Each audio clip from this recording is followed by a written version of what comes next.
স্বীকারোক্তি চাই যে আমরা মেট্রো রেল আগুন দিছি, আমরা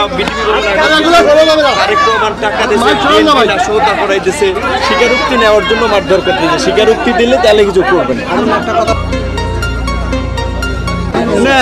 এটা আন্দালিব রহমান পার্থ ঈদের সময় আমার মেয়ের চিকিৎসার জন্য দিয়েছে, আমার মেয়ে অসুস্থ, সেইটা ওরা ঈদের সময় সেটা বানাইছে যে আন্দোলনের কারণ না। এটা পার্থ ভিতরে আছে, পার্থকে জিজ্ঞেস করো, বিএনপির কোনো নেতা না।